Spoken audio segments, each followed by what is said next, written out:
Okay, Now you so see me. hello everybody. I am so proud and honored to host and to talk to Marthe Cohn, who is amazing woman, first of all, but also your story inspired a lot of people. And Marthe is a Holocaust survivor and a ex-spy, which we will hear all about very soon. And an amazing woman with an amazing story. And you also 101, right? Correct. You're 101. Yes. So this is unbelievable. You're amazing.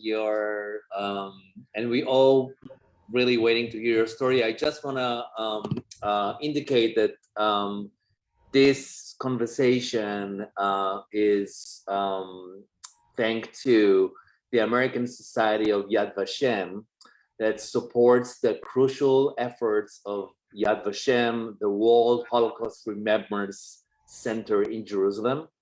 And for more info, you can visit their page, Yad Vashem USA. So thank you, the American Society for Yad Vashem, for making this happen. And, Marthe, there's so much to cover, there's so much to know about your life, but let's start with your family in France before the war. Tell me about your family. Tell me about how was life before the Nazis, before the invasion, before the war started. Okay. I am Marthe Cohn, Marthe, and my last name is Cohn. I was born in Metz, Metz, a city only about 36 miles from the German border. And I was born in an Orthodox Jewish family. My grandfather, the father of my mother, was a rabbi in Metz, and he founded the first Orthodox synagogue in Metz, which still exists, much smaller now, but still exists. And my mother and my father, and I had 7 siblings, 3 boys and 4 girls.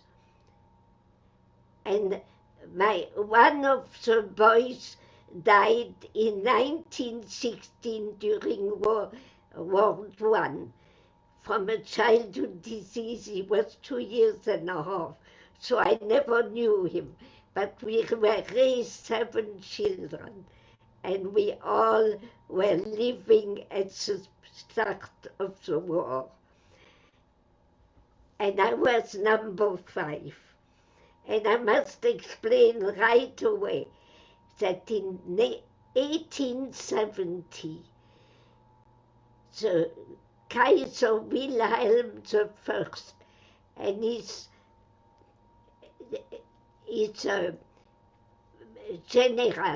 General Bismarck invaded France, and they went as far as the doors of Paris, but they never entered Paris like the Nazis did in 1940. They laid siege to Paris, and the Parisians were starving. And the French government wanted them to go back to Prussia. But the Germans requested that the French give them the whole state of Alsace and the department of the Moselle in Lorraine, because there are two provinces. Alsace-Lorraine are two different provinces. And they wanted the department of the Moselle, of which Metz was the capital. And the French government gave them all of Alsace and the department of the Moselle. And the Germans annexed these two places, and it was forbidden to speak French there. So when I was born in 1920, on April 13, 1920, I was number 5. My parents had not yet, it was only a year and a half after the end of World War I. So my parents had not yet the time to learn French, but they spoke a very elegant Hochdeutsch, and that's what I learned as a baby. But my older brothers and sisters, 3 of them, 2 boys and a girl, were already in school and learned French. So with my siblings, we spoke only French. That means I was bilingual immediately, French and German. And I spoke German as well as French.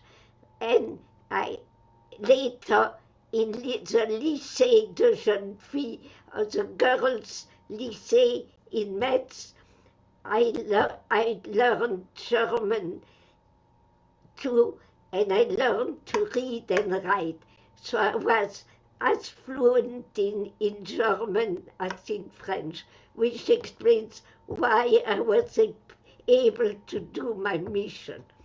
So we lived in Metz until 1939. And in April 1939, my grandfather, Moshe Bletrak, who was the rabbi, died. And he was buried the day, the Erev Passover in April 1939.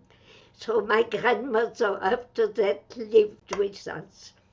So Let's see if he wants when the war started, or before the war started, in August 1939, the French government asked us to move from Metz to Poitiers.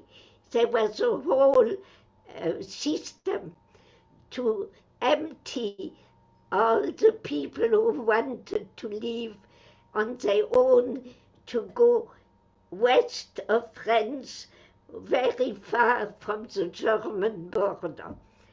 So my family left, but my 2 brothers were in the army, the French army. My oldest brother, Fred, was in the Maginot Line in the east of France, near the German border, and my youngest brother, Arnold, was in Tunisia, where he was doing his military service, and he stayed there until 1940. So we left for Poitiers. My grandparents, my parents, my grandmother, my 3 other sisters, my 4 other sisters. Wait, we was 5 girls. Yeah, my 3 other sisters and I, and we had with us a little boy, a cousin from Düsseldorf, Germany, that Fred and my older sister Cecile had gotten out of Germany the day after Kristallnacht. And Jackie was 3 years old when he arrived in our house. with his little brother Josie, who was 2 years old. Jackie stayed with us during the whole war and survived. And he's now in Israel. Wow. He's a professor of electrical engineering, and he's extremely successful professionally and personally. He has 3 children and a dozen grandchildren. Wow, this is They so all live in Nayatina. That's I can never pronounce that word. So you see, it was worth saving him. amazing. And he's constantly in writing to me. Art, you were also in the Haifa Film Festival, right? With your film, with the documentary film. Do you I want was to talk? twice in Israel. At first time to celebrate our 50th anniversary, Madge and our son Stephen and his wife and little girl were with us. And we traveled all over Israel, all over. We had our own, it was a former American rabbi who traveled with us and showed us Israel. And we had a marvelous time. And the second time we were in Haifa and when the film was showed, the film Shishinet. How was your experience telling your story to the Israeli audience? How was your experience communicating your story to the Israeli public? But it was not shown there. It was given a prize, but they didn't show it. They showed only the Israeli films, not the German one, but they gave it a prize. So I cannot tell you how the Israeli took it, but they asked me, I was the only one representing the movie. So they asked me to make a small speech, very short. And I did it, and I was very applauded. Amazing, amazing. So, Mark, So I can tell you about the reaction. I heard it was very emotional, very emotional. So let's continue the story from the point you stopped it. Continue the Yeah, story. okay. You moved to So Poitiers. we were now in Poitiers, and we were refugees. And in Poitiers, there had been only 3 Jewish families. There were never more than that. But from Metz, a lot of Jews arrived, mostly later when the war started, because the Jews could not stay in Metz, and they didn't want to stay there anyway, because it became Germany. And so we lived under the German occupation. In 1940, the German occupied France, and Poitiers, which was unbelievable, Poitiers, which was so far from the German border, was now in occupied France. 3/4 of France were occupied by the German. 1/4 was under the government of Maréchal Pétain, a former Maréchal of World War I who won in Verdun. And he was very loved by the French, like Eisenhower was loved by the Americans. So, and Pétain was not elected president. We were a democracy. And Pétain took the power because there was such a chaos in France after the Germans occupied part of France. So he took the power without being elected, and he promised to the country that he would protect us against the German army. And he didn't. In contrary, he became an absolute collaborator of the German army and government. And later, after the war, he was put in prison because he had been a traitor to France, and he died in prison. He was never released. So to give you an idea what was going on in France. Go back to Poitiers. Yeah, so we were living in Poitiers, and my two brothers came back. My oldest brother escaped from a prisoner of war camp in Strasbourg when he heard the Germans say that the next day they will be transferred to Germany, to a stalag in Germany. Then he escaped that night, and he walked through the Vosges in winter time, only at night.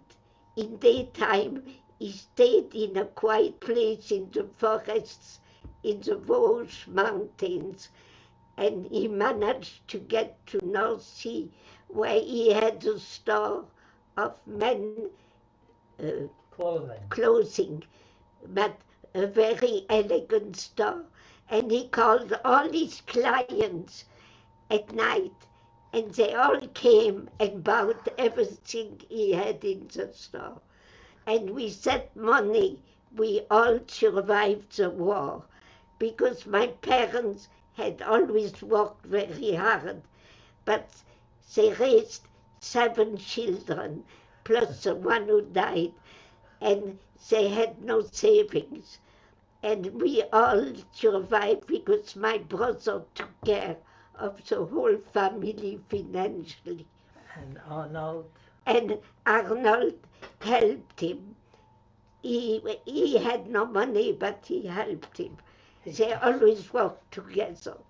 Arnold came back from... Yeah, Arnold came back from Tunisia because the French army under Pétain did not accept anymore that Jewish boys are in the French army. So both were home now with us.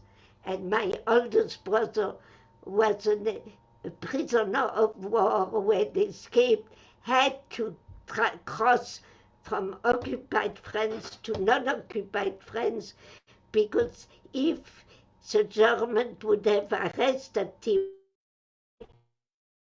they would have discovered that he was a prisoner of war who escaped. So he would have been sent back to Germany, and God knows what would have happened to him. So he escaped a first time, and he was caught. But the Germans were never able to verify, and they never knew that he was an escaped prisoner of war. So he did 1 month of prison, and then he was released, and he escaped again and made it. In non-occupied. And he went to non-occupied France, where he made it. And your brother? And my brother Arnold joined him, but much, much later, because my mother wanted the boys to be non-occupied France. We had not yet understood what was going to happen. We had no idea. So we thought that only the young Jewish boys were in danger. We were very naive. So in 1942, my sister Stephanie was 16 months younger than I, and we were helping refugees to cross from occupied France to non-occupied France through A farmer where Fred had been able to make friends with him, and that farmer let him cross on his property, which was partially in occupied France and partially in non-occupied France. So once on his property, it was very easy to go from section to section. And my son, he was arrested, and that farmer came, talked to him, and came to tell us that he had been arrested with a German cousin, an uncle of Jackie. They both were arrested, and the Germans never noticed that that young man was a German Jew, because he had false papers, forged papers. You were So, working at the... Yeah, but so my two brothers were in non-occupied France, but we were there. And I told you, Stephanie and I, we were helping refugees who wanted to cross. And Stephanie wrote a letter to the farmer to send him a voucher for cigarettes, because everything was on vouchers. You couldn't buy anything unless you had vouchers. And if you smoked, then you needed a voucher to buy the cigarettes or the tobacco. And if you didn't smoke, you bartered the voucher for food, because food was very scarce already everywhere in France at that time, because the Germans were stealing all the things they could. So now, when Stephanie wrote that letter, she made a big mistake. What I didn't tell you, that all these people who rang our bell, we didn't know from where they were coming, we didn't know who they were, but we talked to them and made sure that they were not there to denounce us. And when we were sure that they were really Jewish and needed to go, or non-Jewish, but needed to go across the border, we sent them to the farmer Noel de Goux, who had helped my brother.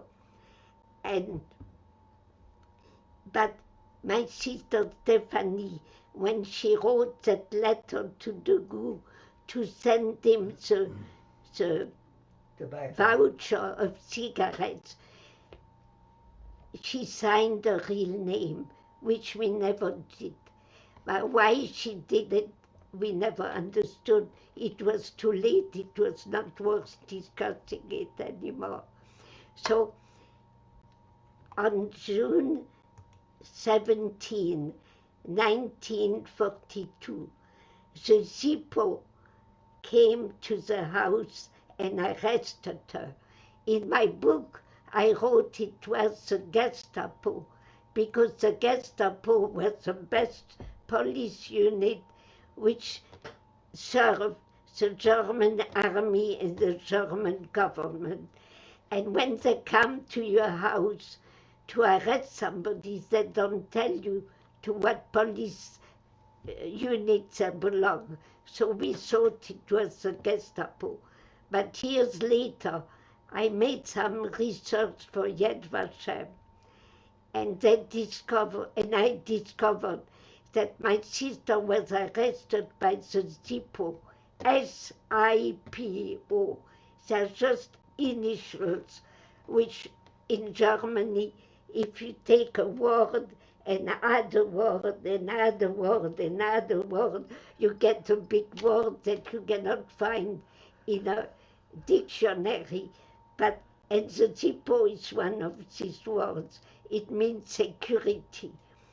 And Hitler signed that decree creating the depot on March 17, 1942. My sister was arrested by the depot in June 17, 1942, to show you how efficacious the German army was. The decree signed in March, and in May, they already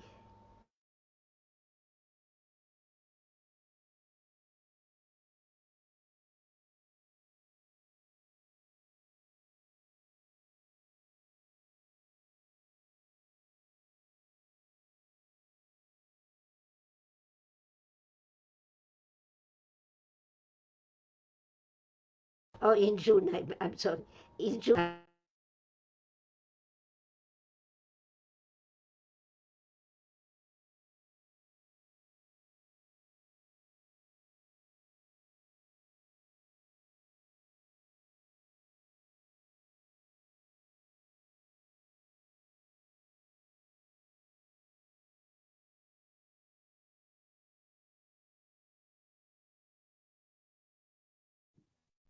Oh, sorry, we had some technical difficulties. We will get the amazing Marthe Cohn back online as soon as we can. But Guy, in the meantime, would you like to share a bit about why you have found it so necessary and important to share these survivor stories and why you felt very compelled to do this series? Oh, sorry. Hello. First of all, we have her. Okay. Marthe, are you with us? Okay. Are you with us? So I'll take this opportunity. Should I continue? I'll take this opportunity to just say what I forgot to say in the beginning, that you're not only 101-year-old, you also, you won an award, lots of award, and this is like you won the Legion of Honor, the highest French Order of Merit, and you are the author of Behind Enemy Lines, the true story of a French Jewish spy in Nazi Germany. And these are stuff that I forgot to say in the beginning. It's very important. And please, Marthe, continue your amazing story from where we left off. Continue your story. Yeah, okay. Do I give too much explanations? You're great. You're awesome. Your Thank sister was in a camp. Yeah, so my sister was transferred to a camp on the fringes of the city of Poitiers. In that camp, she was the only French Jew. All the others were foreign Jews. You know that any time things get difficult all over the world, the foreigners are always the first target. So in that camp, there were French foreign Jews. Not French, there were foreign Jews. The entire families, even with their newborns, and no child had gotten any medical care in that camp. My sister was a medical student, so she started to give medical care. She had very poor tools, but it was better than nothing. And when we, the family, decided and were able to make plans for her escape, we had found a guardian in the camp, a French guardian in the camp, who accepted to help her escape. She refused because she felt that what she was doing for the children was too important. In prison, like I told you, we couldn't see her. But in the camp, one person of the family could go once a week to see her. So one week I went to see her, and I reminded her that her mother needed her as much as the children. And she looked at me and said, "Don't you realize that if I escape, you are all going to be arrested?" I had never thought about that. So on my way back from the camp, I had a very long way to walk. I decided that we were all going to escape in non-occupied France so that she can escape too. And I knew we could do that because several weeks earlier I had met in the main street of Poitiers, Rue Gambetta, Mr. Charpentier, with whom I had worked in the French City Hall of Poitiers as a translator of French, German, French for the French government. And it was a bureau of requisition where the Germans came and asked for anything they wanted, and we had to give it to them. And I was the one who always talked with the Germans because I spoke German. We were 3 young French people who were translators because we were the only ones in Poitiers who spoke German. So, and one day, still in 1941, 3 military police, German policemen, they were huge. They had to be at least 6 feet tall. They looked like football players. And they came armed with rifles and bayonets and screamed "Juden raus," which means the Juden have to quit.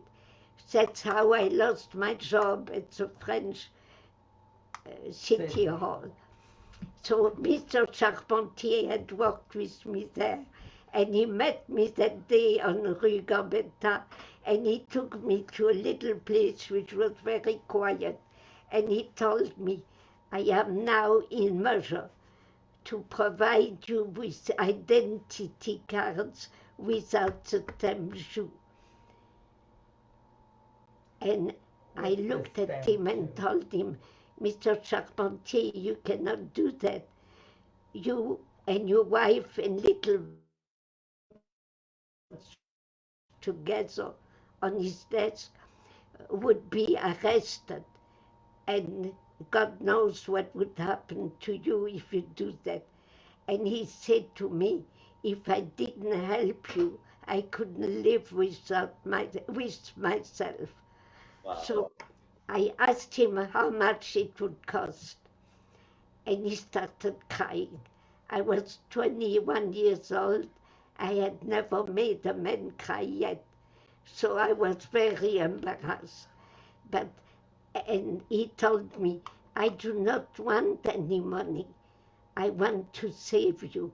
And he provided me with the cards with a stamp for every member of my family, Stephanie included.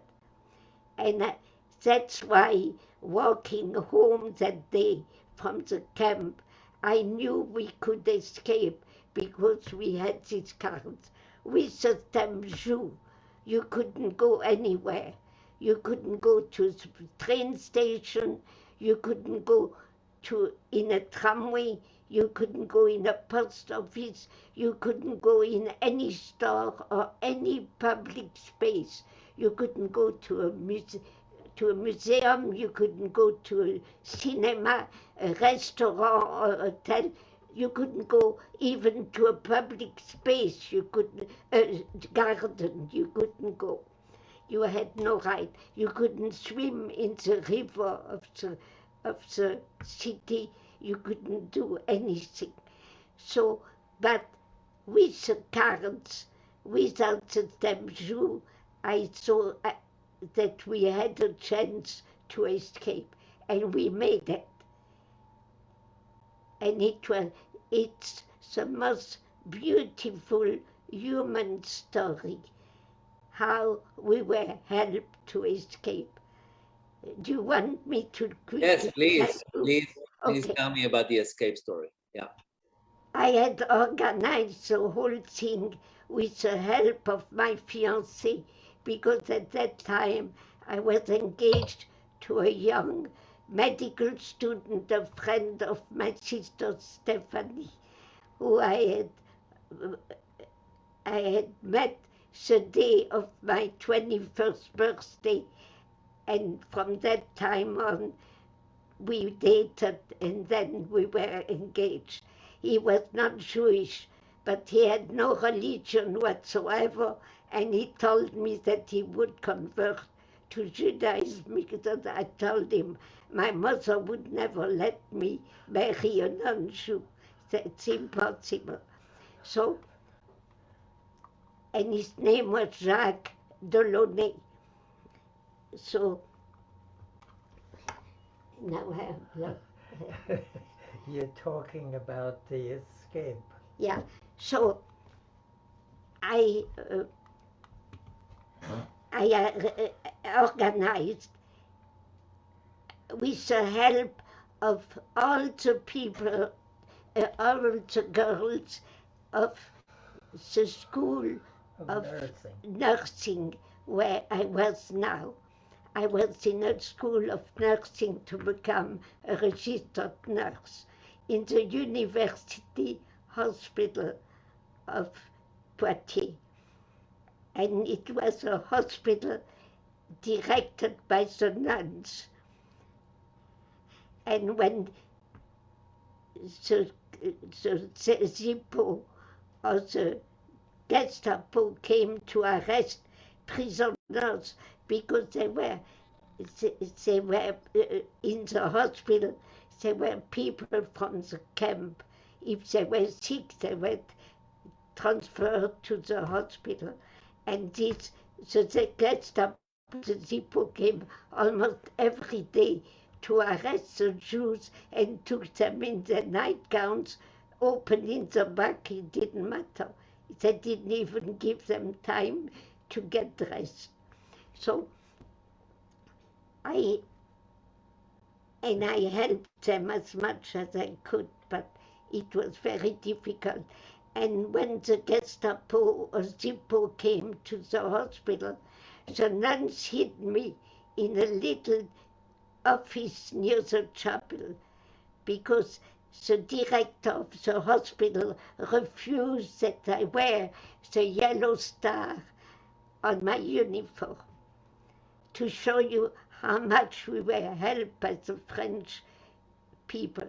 75% of Jews survived in France. Wow. And that's a fact. It's an absolute recognized fact. And there is only one country where more Jews survived. That was in Denmark. But in Denmark, the fishermen took the Jews at night to Sweden, which was a neutral country, and where they survived. 95% of Jews survived in Denmark. Okay, go back to the crossing of the I just want to say we have about 15, 20 minutes, and I know your story is really amazing, and you know, we need at least 3 hours, but I do want to focus also about your experience as a spy and how you crossed from Switzerland to Germany, you know, and the whole story about that. So, so just make sure that we can have that as well, because we all want to hear about that. He Okay. joined the French army and they recruited you. Yeah, but anyway, where am I now? He only has 15 or 20 minutes. Oh, okay. So, You crossed the but border. anyway, we were able to cross, all of us, but Stephanie was never able to cross. And after our departure, the Germans found out we had escaped, so she was sent to Drancy, then to Pithiviers, and she was sent to an unknown destination on the day of Yom Kippur, September 21, 1942. And she never came back. Years later, we learned that she had been sent to Auschwitz. Right. Okay, so that's her story. Okay. So now we are in non-occupied France, Go to the army. and I wanted, I said, and yeah, we are in non-occupied France, and I wanted to finish my work as my schooling as a nurse. I had done only 1 year. I had to do 1 more year, and I was finally able to finish it. But that would require a lot of time too. But I finished it. So now I went to Paris. I had the identity card without the stamp Jew, so I could go to Paris to live with my elder sister, because in Marseille I was all alone. So I want to ask you first, Marthe, you had a certificate, right? That is basically gave you the option to travel without fearing of discovered that you were Jew, right? Card without the stamp. Jew. Yeah. Wait. Can you elaborate? Can you talk about it a little bit more about how you were able to travel freely like that? Yeah, but I went by train from Marseille to Paris. How are you able to travel freely? Yeah, and they looked at my card and gave it back to me without questioning. The card was very well forged. So Who forged it? Who did? Who forged the card? Carpentier. Okay, Shepard. Okay. Yeah, in Poitiers. What was your forged names? What was your forged name? What was your forged name? Oh, my name was the same, Marthe Hoffnung, because my maiden name was Hoffnung, Hoffnung, which means hope. The translation of Hoffnung means hope. Okay, hope. Yeah. Yeah. They didn't know nice. she was Jewish. And Marthe, how did you look like? Because my grandmother was completely blonde, and she was able to go to she looked like a German a girl, and that's how she survived the war. But I just wanted to know how Marthe looked like as How able to circulate. You were blonde and small. Yeah, and didn't look I Jewish. didn't look Jewish. The Germans in Poitiers, with whom I had business meetings, they all told me that I was a real Aryan. So okay, I got it. before they threw me out.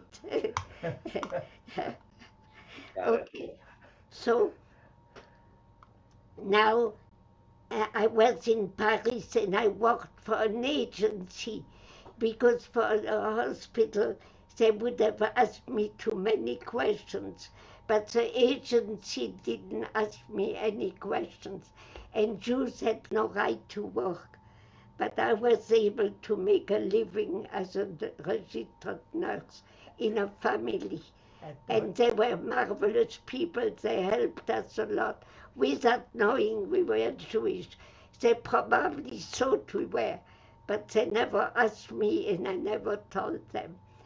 So I worked until the end of the war. Until the end of the war. Yeah. So I just want. So did you have a cover story? If someone asked you, "Who are you? Who were your parents? Where are you from? What did you do?" What was your cover story? Yeah, I knew what to answer, but I was never questioned. I was very lucky. So, but, so I... Switzerland. You must know about Switzerland. The war... Yeah, so Paris was liberated, and I decided I was going to join the army. With my fiancé, we were always talking that we would be joining the army as soon we are liberated. And when Paris was finally liberated in August 1944, I wanted to join the army, but it was very difficult because thousands of people wanted to join. And I was in a line for many days. And when I finally reached somebody, it was a woman. And she asked me to show her my identity card. I showed her the one forged by Mr. Charpentier. She looked at it and said right away, but that's a forged card. The army cannot accept it. And then she asked me to prove that I had not collaborated with the German army. Everybody who wanted to join the army at that point had to prove that. How do you prove something you haven't done? I couldn't. So, and third, I needed a birth certificate and other documents.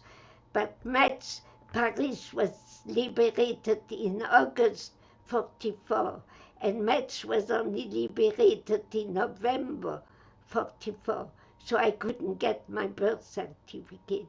So I was not able to join the army until November 1944, when Poitiers was liberated, much later than Paris too. I took the first train functioning between Paris and Poitiers and went to see the mother of my fiancé. And I arrived at her house. She opened the door, and I knew that my fiancé had been executed with his little brother, a year younger than he. And my fiancé was a medical student, and his brother was a law student. And they were both executed on October 6, 1943, by the German army in Mont Valérien. Yeah, on the Mont Valérien, the worst prison in Paris at that time. So I talked to the mother, and she was very ill.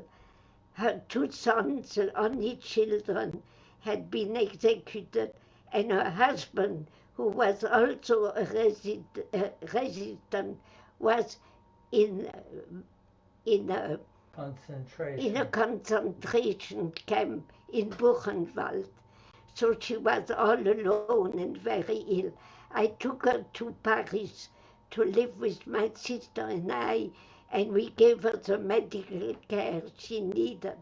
And once she was better, I took her to the cemetery where her sons were buried. I had gone every Sunday there. So I knew the first time I went there, the director of the manager of the cemetery told me how to find the tombs because they had no number and no name. The Germans wanted them to be forgotten. So I took, after the war was ended, no, the war was not ended, I'm sorry, after Poitiers was liberated, and I took her to Paris with me. After, when we went to the cemetery, the President de Gaulle, Charles de Gaulle, came to talk to the families of the executed. And he arrived with a huge entourage. But instead of talking to the people, he saluted and left. He was a very good general, but he didn't like to talk to people. Socially, he was very awkward. But the chief of the resistance and the chief of the army stayed, and they talked to Mrs. Delaunay, the mother of my fiancé, and they asked her what they could do to help her. She was standing near the tombs, and I was standing next to her. And she said, Miss Hoffnung, who was the fiancée of my oldest son, and I can absolutely vouch for her on all subjects. She wants to join the army, but doesn't have the right documents. Can you help her? In a few days it was all done. I was now assigned to the 151 Regiment of Infantry in Alsace, and I was told to take a bus to go to the front. Go right away to your in uniform. Yeah. And you. Okay. Okay. My husband wants me to go. Before we start to talk about you in uniform and you in the, I just wanted to ask you, where did you get the courage, the moral courage, you kept going. You had so many, strength, mental strength. What carried you? How did you do that? I mean, a lot of people during the Holocaust and after the Holocaust, they are broken. They need to search for their families, but you kept going. You went and continue your mission. So my question is, talk about what required the greatest courage that you had. I didn't ever find that I had so much courage, because at certain times I was very frightened too. And I was ready to give up. And then but I never gave up. Never. So, but it was not only a courage. I did not want to be called a coward. To be a coward is much worse than death. And that you have to understand. And the captain who was because later I was assigned to a regiment and I was sent in mission and it didn't work out. 13 times I tried to cross the border. In France. In France, still in France. Oh, when still the in France. army was still in France. And 13 times I was unable to do it. But there were a lot of good reasons for not being able to do it. But the captain who organized these missions, he could not accept that a mission that he organized doesn't make it. So he always said it was my fault, that I had cold feet and I was afraid and I didn't want to do it. And I had big fights with him. And I proved that it wasn't true. But he hated me because I was not successful. So at this stage, in 1944, when you drafted into the army as a spy, how old were you? You weren't drafted as a spy. Right. He says you were drafted into the army as a spy. No, I was not drafted as a spy. I was a social worker for the army. Okay. And How old were you? How old were you? 24. 24. Yeah. So you were a social worker. I was a social worker. And one day I crossed the little square of the town where we were headquartered, and I met the colonel of the regiment. I had never met him before, but I knew about him because he was the one who had killed the first German soldier. He was an officer on the station metro Barbès-Rochechouart in Paris. And now there is a station called Pierre Fabien, the name of the colonel. And that colonel stopped me. He was only 26 years old, and he was a colonel because he had put together a huge group of young people, mostly communists, to fight. And it is, and when he, after Paris was liberated, the General de Gaulle and the Maréchal de Lattre de Tassigny, who was the chief of the first French army, decided to incorporate the whole group of Pierre Fabien in the regular army. And that's where I met them, when they were already in the regular army. But that regiment had been in Metz before 1939, and that's probably why the French officers of the sent me there when they sent me to the French army. So Pierre Fabien stopped you. Pierre Fabien stopped me and asked me to answer his phone in his office. I went with him in his office and he showed me around, and leaving, he was very courteous, and he said to me, "I'm sorry, there are no books for you to read. There are only German books." And I told him that's quite all right. I read German fluently. So very interested, he came back towards me and asked me if I spoke German. And I told him, yes, I speak German as well as French. And I read and write German as well as French.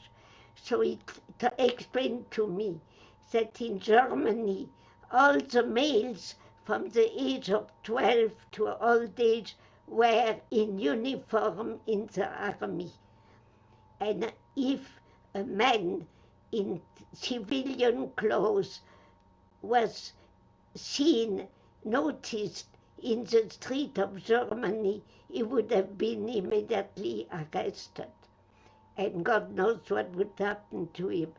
And that's why they needed women to do that work. And he asked me if I accepted to join the intelligence service of the first French army.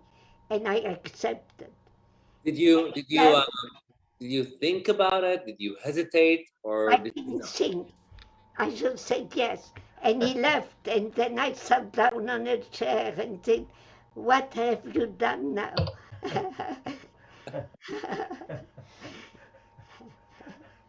So that's how I became an intelligence officer. That's Had unreal. I not met Pierre Fabien, I would never have done it. I was a social worker. You're amazing. You're a real hero. I was not communist, so they didn't accept me as a nurse, but they made me social worker where I had no idea what social work is. But that's the army. So Okay, as a spy, you kept So- it.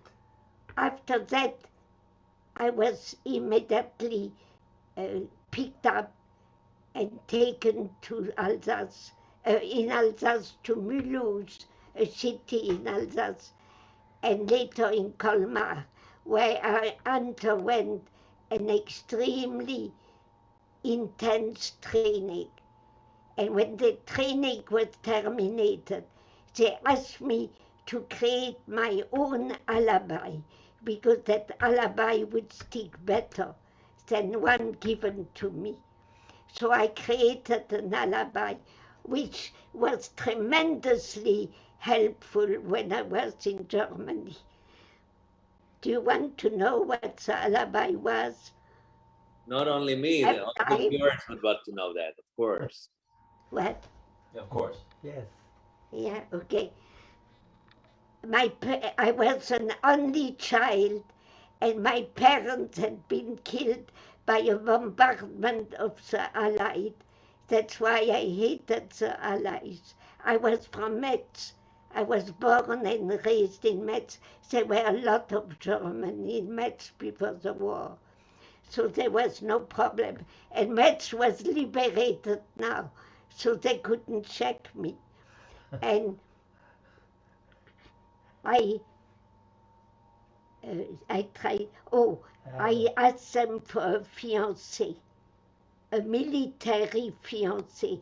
I said that would help me, because in Germany, hundred thousands of German families have no news from the people in the army, because either on the eastern or western front, because for many reasons at the end of the war it was so chaotic that they had no more, and I knew that. So I asked for that. They said no problem. They went to a prisoner of war camp and found a young man. His name was Hans. I don't remember his last name, but I remember his first name. They found Hans and found that was the right guy for me. And they made him sign letters, write and sign letters to Liebste Martha Ulrich. That was my name when I was in Germany. Marthe Ulrich? What?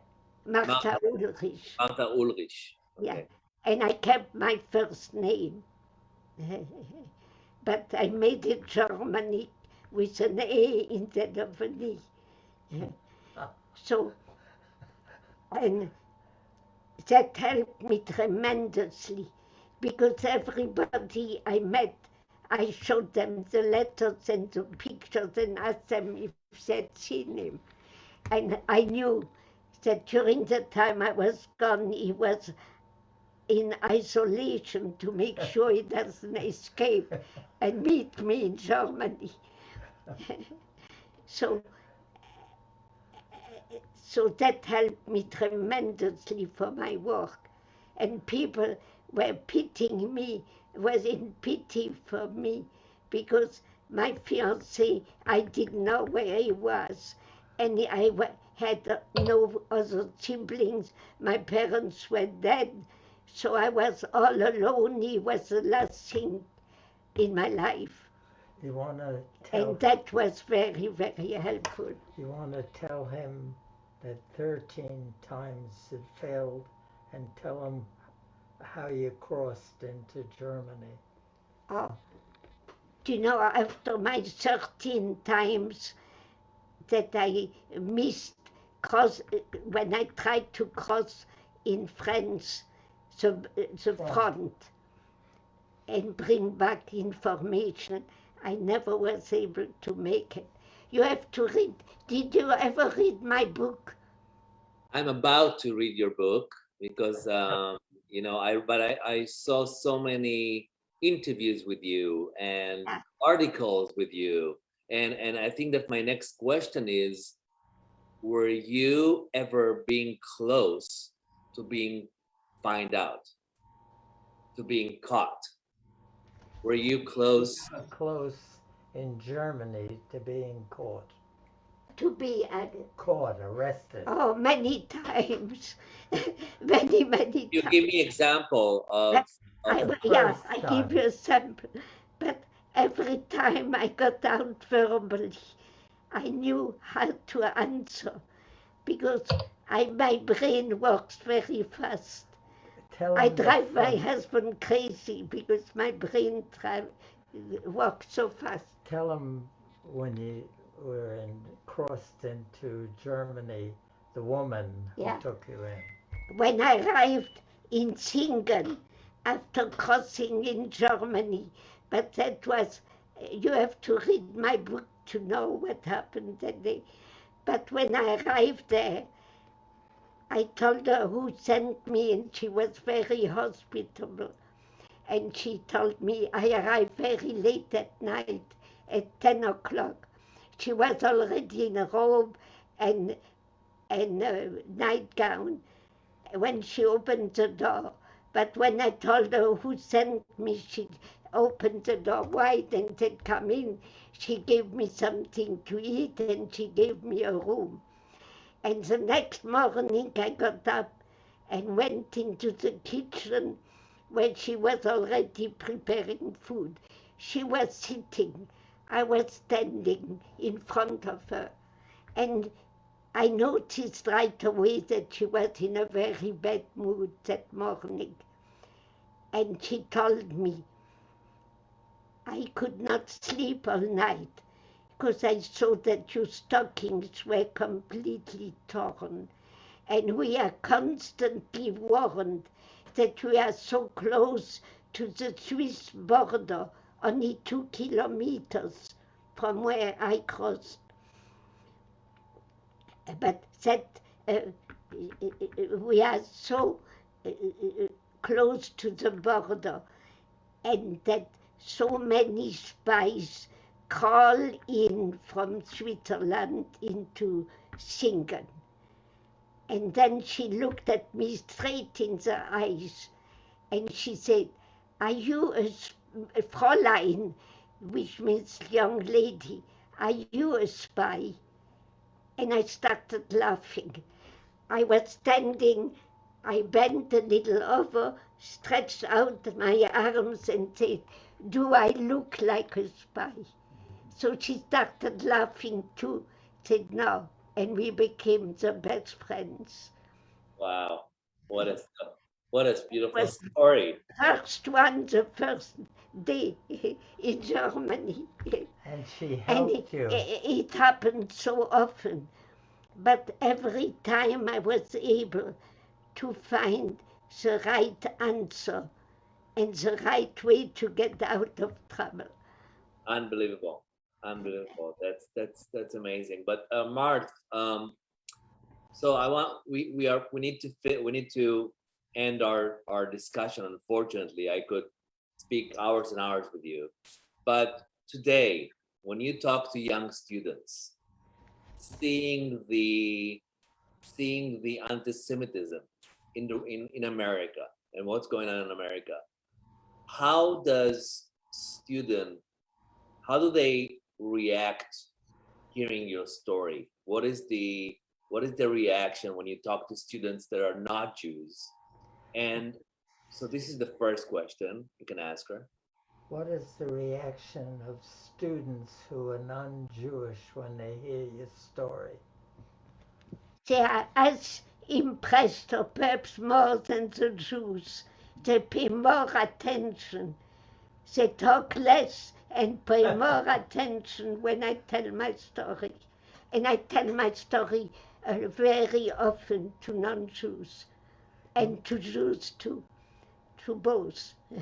And my second question is, Well, when you see the anti-Semitism in America today, what do you feel, and what do you think that the generation of people that didn't even hear about the Holocaust, how should we transfer those stories? How should we talk about it? What should we do in order for people to understand and know that it didn't happen so long ago? It's only like 75, 80 years ago, the Holocaust happened, and we see the anti-Semitism just, growing and becoming more and more troubling in America.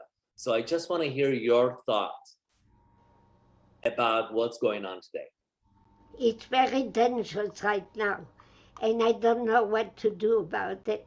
But I still give talks. When I'm invited, I give talks to Jews or non-Jews.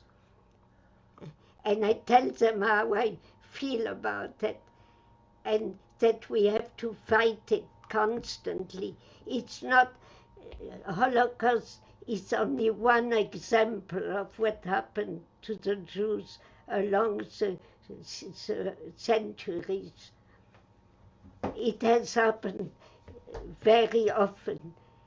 Every second or third generation has known something of anti-Semitism, and it's very difficult to fight. And right now it's extremely difficult, and I hope that we can muzzle that Trump, that monster. True. That's true. I'm with you on that.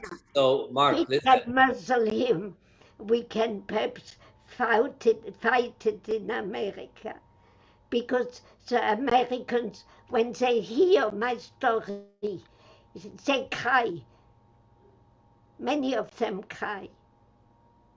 Men, even men. Wow, listen, your story is amazing. You're an amazing woman. You're a hero.